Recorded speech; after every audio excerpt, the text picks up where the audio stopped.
DD किसान, बदलते भारत की शान।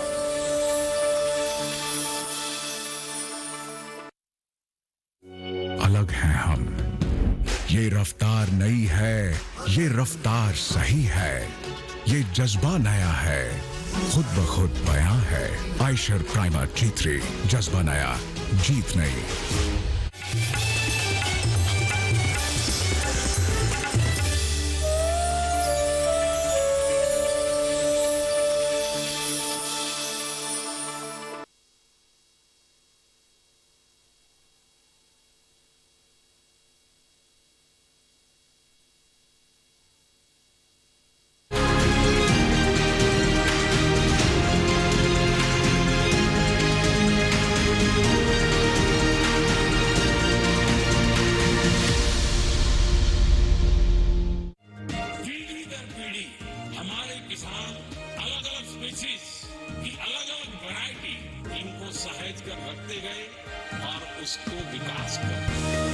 किसान की विरासत, धरती के वनस्पति संसाधन, एक अधिकार जिसका दुनिया भर के देश करते हैं सम्मान। आज भारत उन अधिकारों को दे रहा है नए मुकाम, ताकि और बढ़े किसानों की वंशागत किस्मों की पहचान का अभियान।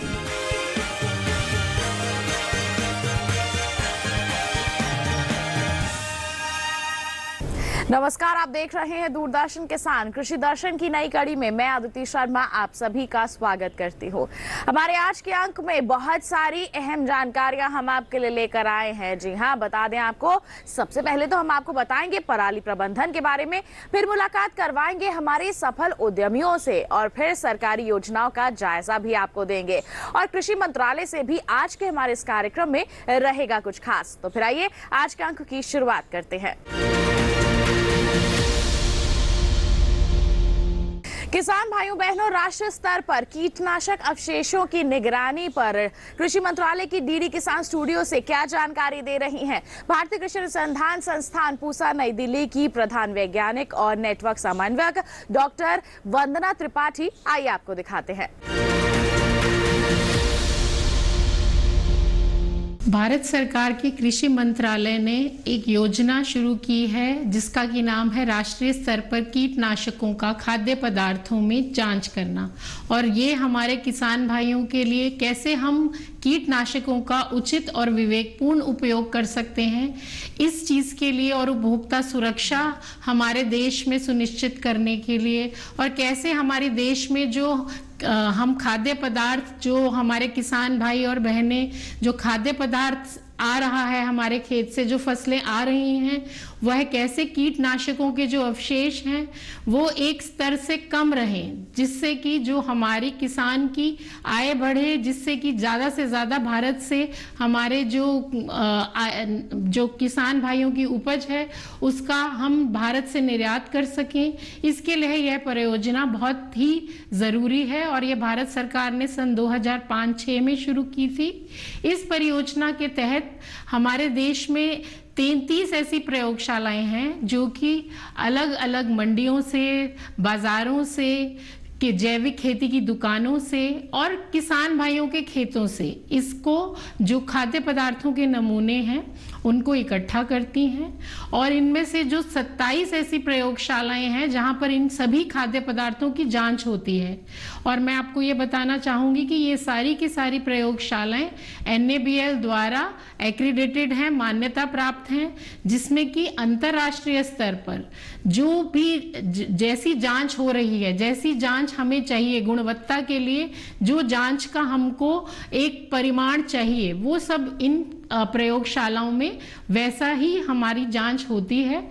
और जांच के जो भी नतीजे आते हैं उन नतीजों से हम अपने किसान भाई बहनों में इसकी जागरूकता पैदा करते हैं कि जहां पर भी अगर कोई कीटनाशकों का उपयोग जो कि निर्धारित मात्रा से अधिक मात्रा में किया गया है और जहां पर कि अवशेष ज्यादा आए हैं, वहाँ पर हम इस चीज़ की वहाँ पर जानकारी देते हैं, जागरूकता फैलाते हैं, जिससे कि किसान भाई हमारे और बहनें जितने भी कीटनाशक हैं उनका जो उपयोग है वो उचित और विवेकपूर्ण तरीके से करें।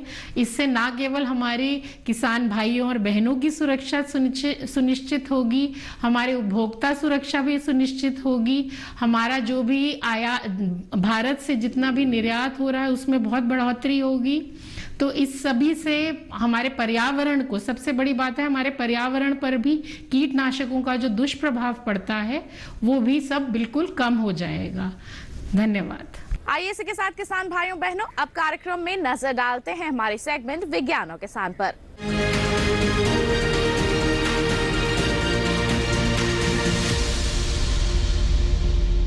किसान भाइयों बहनों, पराली प्रबंधन आप सभी के लिए एक बड़ी चुनौती है। किस तरह से आप इसे सरल बना सकते हैं, आज के हमारी सेगमेंट में हम आपको इसी के बारे में बताएंगे। आइए मुलाकात करवाते हैं एक ऐसे ही किसान रमेश चौहान से जो अपने खेतों में आसानी से पराली प्रबंधन कर रहे हैं। उन्हीं से जानते हैं कि हम भी किस तरह से इस चुनौती का सामना कर सकते हैं। धान की पराली बहुत बड़ी समस्या बन चुकी है। खासतौर से दिल्ली, हरियाणा, पंजाब और पश्चिमी उत्तर प्रदेश में ये समस्या बहुत ज्यादा है। धान की कटाई के बाद जल्दी गेहूं बोने के लिए किसान पराली को खेत में ही जला देते हैं। पराली निपटाने का ये आसान तरीका जरूर है, लेकिन बहुत हानिकारक भी। अव्वल तो ये पर्यावरण को नुकसान पहुंचता है और दूसरे मिट्टी की उपजाऊ शक्ति को भी प्रभावित करता है। इसका मतलब हुआ कि पराली जलाना खुद किसानों के लिए भी नुकसानदेह है। रमेश चौहान हरियाणा के फतेहाबाद जिले के रहने वाले हैं और उनके गांव का नाम ढाणी मग्गावाली है। पिछले 6-7 साल से वो पराली प्रबंधन में लगे हैं।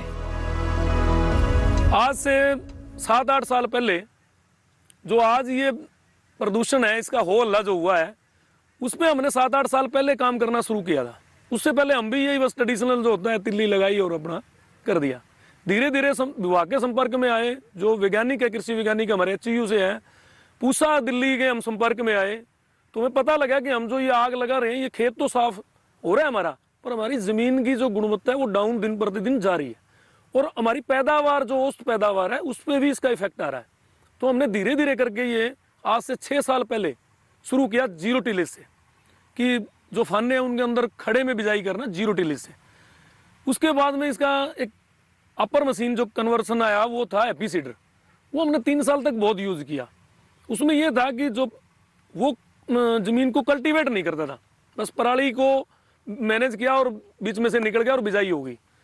उसमें थोड़ी सी प्रॉब्लम्स रही, क्योंकि ये हार्ड लेयर है थोड़ी, हमारी जो सोतर बेल्ट है, तो यहाँ पे थोड़ी प्रॉब्लम रही, क्योंकि पानी ना सोखने की वजह से पराली की जो तय थी उसमें हवा और पानी, नीचे नमी ज्यादा रह जाती थी, हवा गई नहीं। इस वजह से एपीसीडर थोड़ा सा सक्सेस नहीं हो पाया। कुछ जो नरम एरिया है उनमें सक्सेस आज भी है। लास्ट 3 साल पहले हमने बेलर लिया कि जिनसे खेत जो जिम्मेदार ये चाह रहे हैं कि हमने साफ करके इनको बीजने हैं, उनके लिए बेलर लिया हमने और उसकी गांठ बांध के प्लांट वगैरह, हमारे यहाँ नज़दीक भी एक प्लांट लगा है, तो वो पराली वहाँ प्लांट में भेजी, बेल बना के और उनको एरेक से किया और बेलर से बेल बनाई और उनको बाहर निकाल दिया। तो उससे फ़ायदा ये हुआ कि एक तो जो कुछ जो हमारी लागत थी उस पराली पे, क्योंकि 2200 के आसपास बेलर का खर्चा रहता है, तो वो लागत 1000 रुपये सरकार ने दे दी है कि सरकार जब बेल बना के हम बाहर निकालते हैं तो 1000 रुपये हमें सब्सिडी देती है, और बाकी जो हमने प्लांट वगैरह में दिया तो उसका हमें 10-20 रुपये प्रति क्विंटल के हिसाब से हमारा जो खर्चा था वो लगभग पूरा हुआ। रमेश ऐसे इलाके में रहते हैं जहां पराली जलाने का बहुत ज्यादा चलन है। यही वजह है कि इनका इलाका रेड जोन में आता है। रमेश की कोशिशें रंग ला रही हैं। उनका अपना गांव रेड जोन से निकलकर ग्रीन जोन में आ चुका है। अब उन्होंने अपने आसपास के 20 गांवों को पराली जलाने की घटनाओं से मुक्त करने का बीड़ा उठाया है। इनका करने का फायदा ये हुआ कि जो मेरा गांव है मग्गावाली, ये रेड जोन में था जब हमने स्टार्ट किया, और ये लास्ट 2 साल पहले ये येलो जोन में आ गया था, और लास्ट ईयर और अब की बार ये ग्रीन जोन में है। मेरे नियर बाई यहाँ गांव है जहाँ हम काम करते हैं, घोटड़ू है, दिगो है, ये दोनों लास्ट ईयर येलो उसमें रेड जोन में थे, अब की बार ये दोनों ग्रीन जोन में है। और हमारी प्रयास ये है कि मेरे आसपास जितने ये गांव हैं, 15-20 गांव जो जहाँ पे हमारे यार दोस्त हैं, हमारे सगे संबंधी हैं, और मेरी बड़ी बढ़िया एक टीम है, हमने हमारा ग्रुप बना हुआ है क्या, और एक मैंने CSC बना रखी है, तो वो ग्रुप बहुत अच्छा काम कर रहे हैं। और हमारा लक्ष्य ये रहेगा कि ये 20 गांव हम ग्रीन जोन के अंदर लेके आए। और जो ये पराली प्रबंधन, पराली से जो नुकसान है, जो हमारी सेहत को, हमारी ज़मीन को, दिल्ली तो धुआं बाद में पहुंचता है, सबसे पहले तो वो धुआं हमें इफेक्ट करता है। अब अगर कोई आग लगाएगा तो सबसे पहले मैं खेत में बैठा हूँ तो वो मेरी आंखों में आएगी और फिर मेरी सेहत मेरे फेफड़ों में जाएगी, मेरी सेहत खराब होगी। दिल्ली तो बहुत दूर है यहाँ से, दिल्ली तो आखिर में जाएगा ये।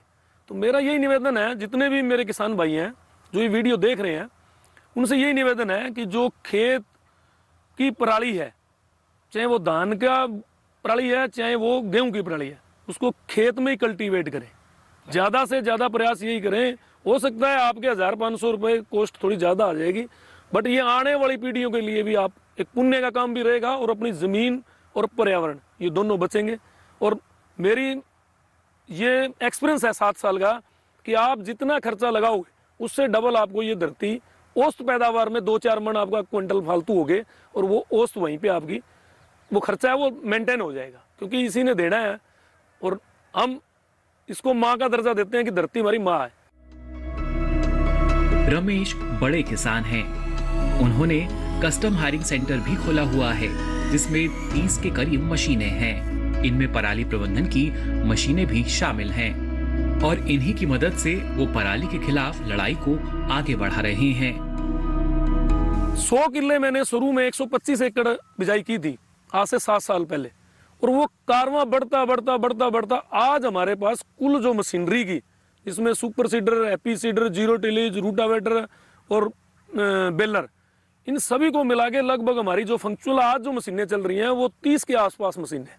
और हमारा जो टारगेट है 125 किले से हमने स्टार्ट किया, फिर हम 500 पे आए, फिर हम 1800 पे आए, फिर हम 2500 पे आए, और अब की बार जो हमारा लक्ष्य है वो 5000 एकड़ है। पराली का अगर सही से प्रबंधन किया जाए तो ये समस्या के बजाय समाधान है, क्योंकि खेत में गलकर ये बेहतरीन खाद बन जाती है और पलवार का भी काम करती है। इससे मिट्टी की उपजाऊ शक्ति बढ़ती है और फसल लागत में कमी आती है। तो ये पर्यावरण है, ये भी हमारी माँ है, क्योंकि इसमें हमने सांस लेनी है। तो सांस जब ही होगी जब हम इस वातावरण को स्वच्छ रखेंगे। हम पेड़ नहीं लगा सकते, कोई बात नहीं, पर धुआं फैला के हमें पर्यावरण को खराब करने में हमें कोई हक नहीं है। तो मेरी सबसे निवेदन है, प्रार्थना है कि आप जो अपनी ज़मीन जहाँ भी ये पराली वगैरह है उसको मैनेज करें।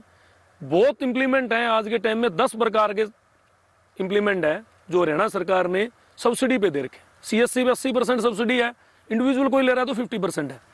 तो आप ये सब्सिडी का फ़ायदा लें, 1000 रुपये पर एकड़ दे रही है उसका फ़ायदा लें। और एक जो लीक है जिसको हम नेगेटिव लेके चलेंगे, हमने तो आग लगानी है लगानी, उसको छोड़ें, उसको खुद को चेंज करें, बदलें खुद, और फिर देखें इसके रिजल्ट खुद ब खुद आपके सामने। किसान भाइयों बहनों, ये था सेगमेंट विज्ञान और किसान। इसी के साथ बता दें कार्यक्रम में वक्त हो चला है एक छोटे से ब्रेक का। आप कहीं मत जाइए, देखते रहिए कार्यक्रम कृषि दर्शन, बने रहिए दूरदर्शन किसान पर।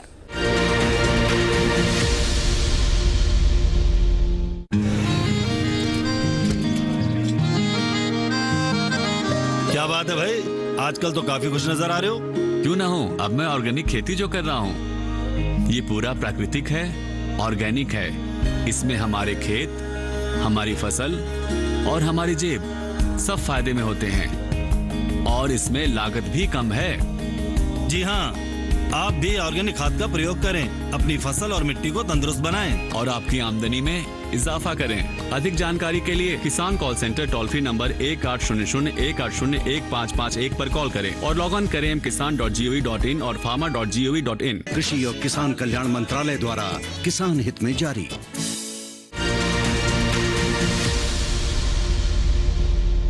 ब्रेक के बाद दूरदर्शन किसान के कार्यक्रम कृषि दर्शन में आप सभी का फिर से स्वागत। आइए अब आपको दिखाएं सेगमेंट कृषि स्टार्टअप।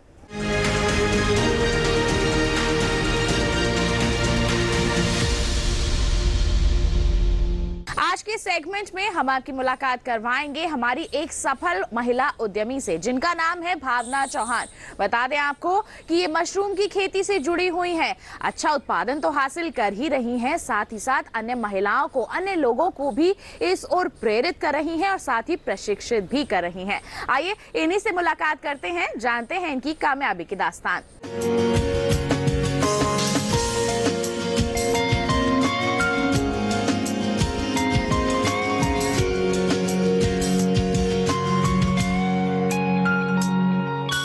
हम मशरूम और वर्मी कंपोस्ट की फार्मिंग एक सिंगल शेड पे करते हैं, जिसे हम इंटीग्रेटेड फार्मिंग सिस्टम कहते हैं। इसमें हम एक ऐसा एनवायरनमेंट रेडी करते हैं जिसमें हम मशरूम और वर्मी कंपोस्ट की प्रोडक्शन एक ही समय पे ले सकते हैं।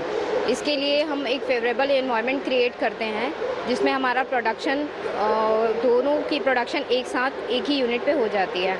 और जो हमारे मशरूम्स प्रोड्यूस होते हैं उससे हम एक वैल्यू एडेड प्रोडक्ट बनाते हैं, जिसमें हमारा प्रीमियम प्रोडक्ट है मशरूम आटा कुकीज़, जिसमें हम मैदा यूज़ नहीं करते हैं। हम आटा से इसके आटा और मशरूम यूज़ करके इसके मशरूम कुकीज़ बनाते हैं। साथ ही हम वर्मी कंपोस्ट की पैकेजिंग करके नर्सरी लेवल पे हम सेल करते हैं। और इसके और भी वैल्यू एडिशन प्रोडक्ट्स हैं, जैसे कि अचार हो गए, बड़ी हो गए, पापड़, जो हमारे ट्रेडिशनल छत्तीसगढ़ पे अवेलेबल हैं, वो सारे प्रोडक्ट्स हम बनाते हैं। और हम जो है छत्तीसगढ़ में ग्रामीण महिला समूह को भी प्रशिक्षण प्रदान करते हैं और उन्हें मशरूम की फार्मिंग करना सिखाते हैं। साथ ही हम और भी महिलाओं को रोज़गार प्रदान करते हैं। महिलाओं के साथ साथ हम पुरुषों को भी रोज़गार प्रदान करते हैं। और हमारा सिंगल शेड जो है रायपुर छत्तीसगढ़ में दुर्ग जिले में सेलूद में स्थित है। हमारे सेगमेंट में आइए एक और सफल उद्यमी से आपकी मुलाकात करवाते हैं, जिनका नाम है हर्ष दहिया। बता दें इन्होंने तैयार की है मिट्टी की जांच करने वाली किट और साथ ही पानी की जांच करने वाली किट। तैयार तो इन्होंने कर ली है, साथ ही ये उसे अन्य लोगों को भी उपलब्ध करवा रहे हैं। आइए इन्हीं से मुलाकात करते हैं, जानते हैं कि इस किट के क्या क्या फायदे हैं।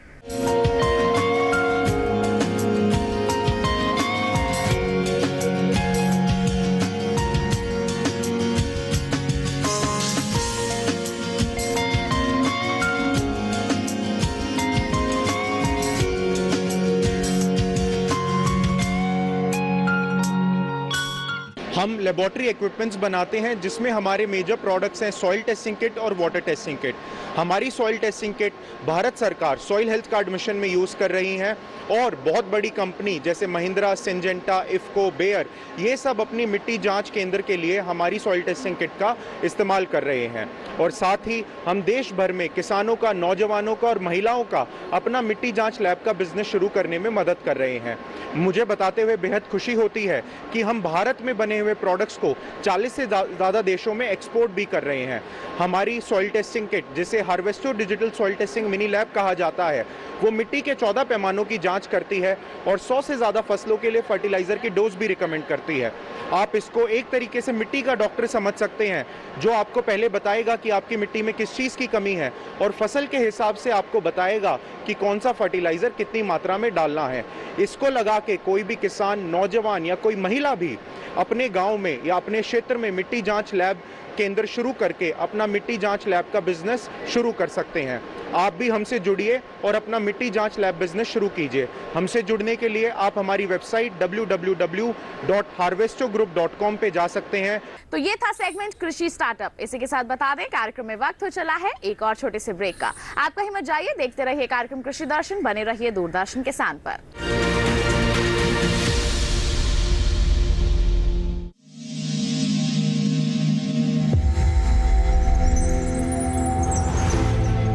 आत्मनिर्भर किसान भारत की शान। उत्पादन में आत्मनिर्भर होने के साथ साथ फसल की कटाई के उपरांत उपज की हानि को रोकने, ग्रामीण क्षेत्रों में रोजगार सृजन करने और बीज से बाजार तक के विजन को मजबूती देने के उद्देश्य से 1 वर्ष पूर्व माननीय प्रधानमंत्री श्री नरेंद्र मोदी जी ने एक महत्वाकांक्षी केंद्रीय योजना एग्रीकल्चर इंफ्रास्ट्रक्चर फंड की शुरुआत की। इस आधुनिक इंफ्रास्ट्रक्चर से कृषि आधारित उद्योग लगाने में एक बहुत बड़ा बदलाव आएगा और बहुत बड़ी गति आएगी। साथियों, अब हम उस स्थिति की तरफ बढ़ रहे हैं जहां गांव के कृषि उद्योगों से फूड आधारित उत्पाद शहर जाएंगे और यही तो आत्मनिर्भर भारत अभियान का संकल्प है। एग्रीकल्चर इंफ्रास्ट्रक्चर फंड से पात्र लाभार्थी गोदामों का निर्माण कर सकते हैं। छटाई या ग्रेडिंग इकाई, पैकिंग हाउस, सप्लाई चेन और कोल्ड चेन जैसी सुविधाएं या फिर प्राथमिक कृषि प्रसंस्करण केंद्र की स्थापना कर सकते हैं। इस योजना के तहत पात्र लाभार्थियों को 2 करोड़ रुपए तक के ऋण पर अधिकतम 7 वर्ष के लिए ब्याज में 3% तक की छूट दी जा रही है। ऋण पुनर्भुगतान के लिए 6 महीने से 2 वर्ष तक मोरेटोरियम की सुविधा भी उपलब्ध है। इस योजना ने अब तक सफलता की कई मिसालें कायम की हैं, जैसे कि मध्य प्रदेश के लाभार्थी श्री विपिन त्रिपाठी ने एग्रीकल्चर वेस्ट से बायोफ्यूल बनाने का इनोवेटिव प्राइमरी प्रोसेसिंग सेंटर लगाया है। लोन मिलने की वजह से हम समय पर सारी मशीनों का प्रोक्योरमेंट और सारा सिविल वर्क टाइम पे करवा पाए, जिससे ये प्रोजेक्ट को लगाना संभव हो पाया। राजस्थान के लाभार्थी श्री यशवर्धन मुंद्रा ने सॉर्टिंग एंड ग्रेडिंग यूनिट लगाकर रोजगार के अवसर पैदा किए हैं। कर्नाटक की महिला उद्यमी श्रीमती ममता वी ने प्राइमरी प्रोसेसिंग सेंटर लगाकर प्रगति की नई राह चुनी है। ಸಣ್ಣ ಪುಟ್ಟ ಉದ್ಯಮಿಗಳನ್ನ ಮತ್ತಷ್ಟು ಅಗ್ರಿಕಲ್ಚರ್ ಅಲ್ಲಿ ಹೆಚ್ಚು ನಾವು ಇನ್ನಷ್ಟು ಸಾಧನೆ ಮಾಡಲಿಕ್ಕೆ ಕಾರಣಕಾರಕವಾದಂತ ಈ ಅಗ್ರಿಕಲ್ಚರಲ್ ಇನ್ಫ್ರಾಸ್ಟ್ರಕ್ಚರ್ ಫಂಡ್ ಇಂದ ನಮ್ಮ ಇನ್ನಷ್ಟು ಯೋಜನೆಗಳು ಆಯೋಜನೆಗಳು ಉತ್ತಮಗೊಂಡಿದೆ। राजस्थान के लाभार्थी श्री दिनेश भट्टर ने जीरे की प्रोसेसिंग यूनिट लगाकर आसपास के ग्रामीणों को आत्मनिर्भरता प्रदान की है। महाराष्ट्र के लाभार्थी श्री अनूप कुमार मोहता ने वेयर हाउस बनाकर अन्न भंडारण को सुनिश्चित किया है। आज देश के कोने कोने से किसान, कृषि उद्यमी, किसान उत्पादक संघ, प्राथमिक कृषि सहकारी समितियां, स्वयं सहायता समूह और कृषि उपज मंडियां इस योजना का लाभ उठा रहे हैं।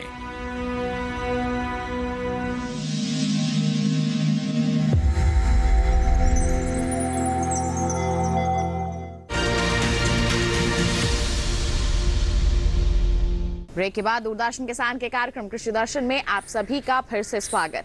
आइए दिखाएं आपको सेगमेंट फार्मिंग इंडिया।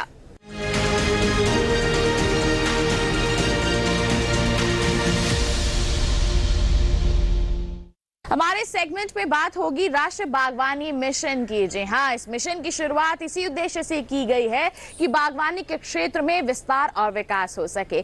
क्या है ये मिशन, किस तरह से आप इससे जुड़ सकते हैं, आइए आपको बताते हैं।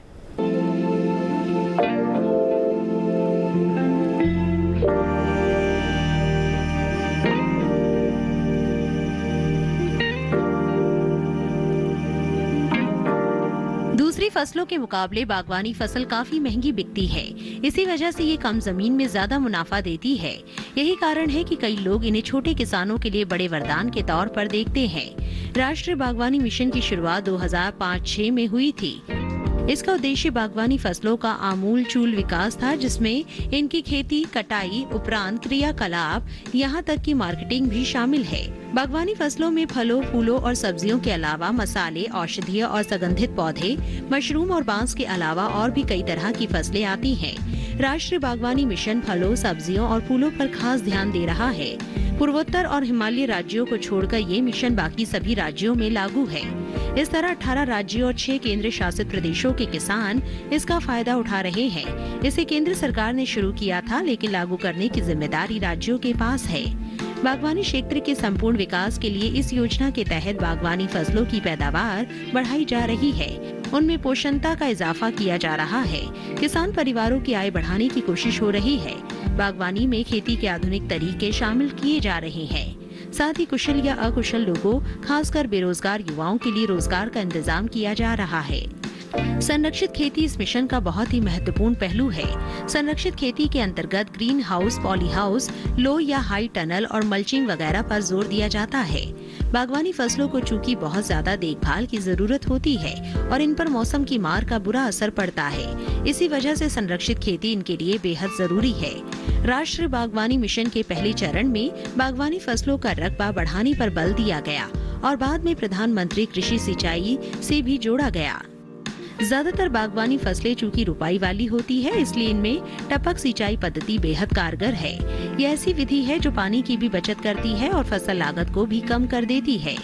कटाई के बाद बागवानी फसलों में नुकसान का अनुपात काफी ज्यादा है।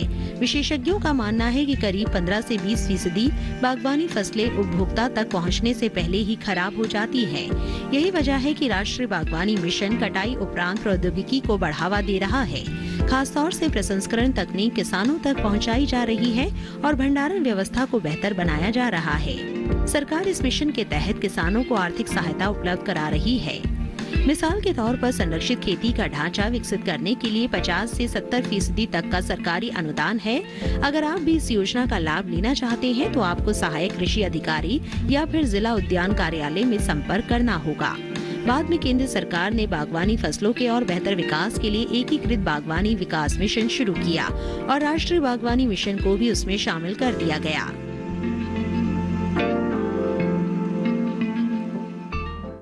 तो ये था सेगमेंट फार्मिंग इंडिया और इसी के साथ बता दें आज के अंक में बस इतना ही। उम्मीद है आज के कार्यक्रम में दी गई जानकारियां आपके लिए जरूर लाभकारी साबित हुई होंगी।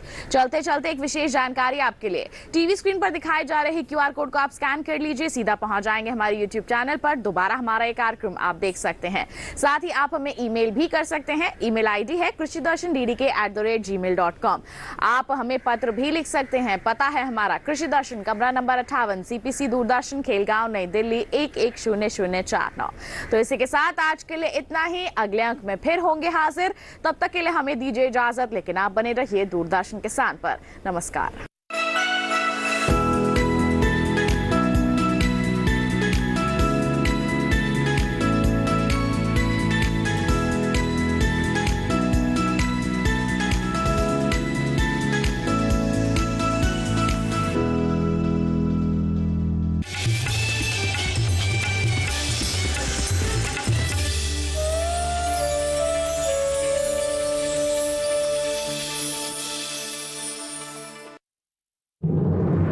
मन की बात है जन जन की, संघर्षों के कुछ किस्से, कहानी कुछ सफलताओं की, अनकही विरासत की, उम्मीदें नए भारत की। महीने के आखिरी रविवार का रहता है इंतजार।